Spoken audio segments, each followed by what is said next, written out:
How does it feel to have lived long enough to see all of your favorite franchises go down in flames? Feels great.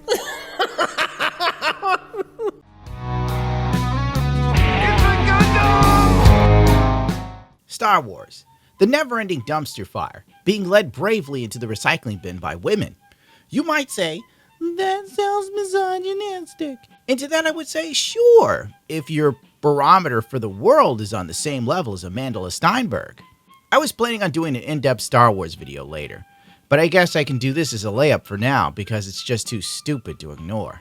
On August 28th or 27th, our little Nepo baby that could took to the internet again to own the chuds. I guess she decided not to hold the L, as the kids say, with her last clapback diss track before the show got canceled. Well, she is back at it again to basically blame everyone else for the show's failure. It's an 8-minute video of watching a mental midget pretend to be deep and profound. She has total Jaden Smith energy. Our Star Wars show has been canceled. And I'm going to be transparent and say that it's not a huge shock for me. Of course, I live in the bubble of my own reality. I live in a bubble of my own reality. Yes, we already know that you do. This isn't news.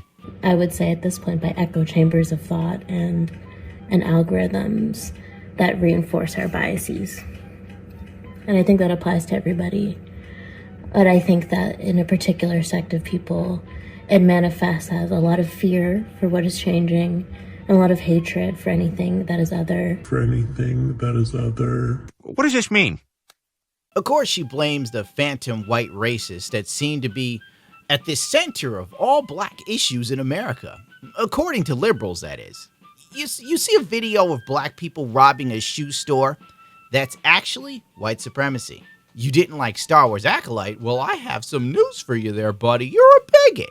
You are racist. The words and phrases she likes the most are vitriol, Vitriol, and vitriol. Rampage, bigot, bigotry, conservative, hyper-conservative, value system, my own value system, my value system, etc. You know what to expect. prejudiced, hatred, hateful language, alt-right. The Jews!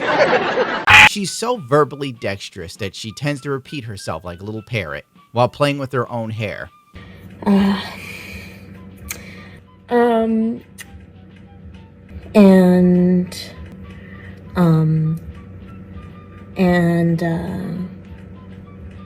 Someone with a psychology degree could break this down on a deeper level. That's just not me. Within 4 minutes of her rambling, which I will not subject you to, she blows more smoke up her own ass than a steam engine. People loved it, and that people were so responsive that I got to experience it. You have to listen to her talk like this?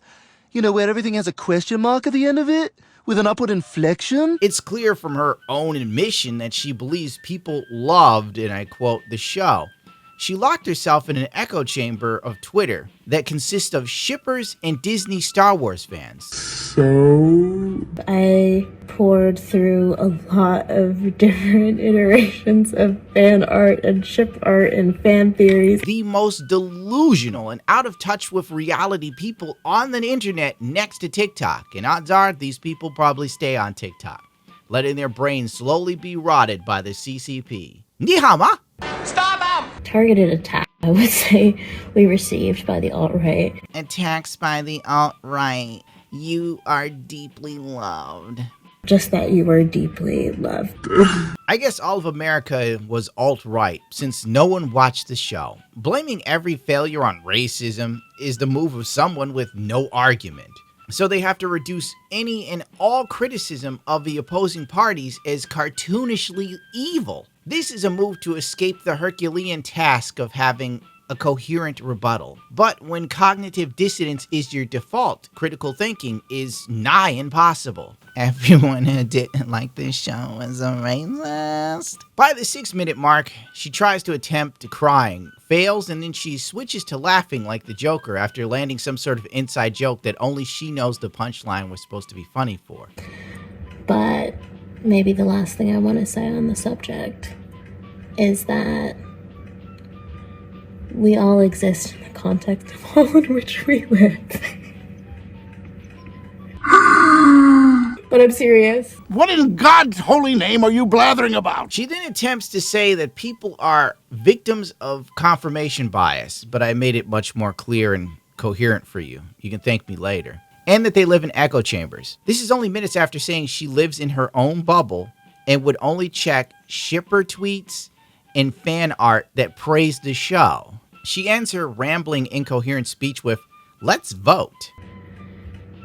And I would challenge us all and challenge myself to continue questioning what it is that I digest, and think critically about what shapes it. And let's vote, y'all. Let's vote. Let's vote. Shut up, silly woman! Vote blue no matter who, because I think that everyone who hated my show is a racist conservative according to my worldview. Once again, confirmation bias. Your perception isn't reality, but to understand that, she'd have to be more intelligent than she is. Which is the problem with young people getting famous and rich. A lot of the times, they're just incomprehensibly stupid.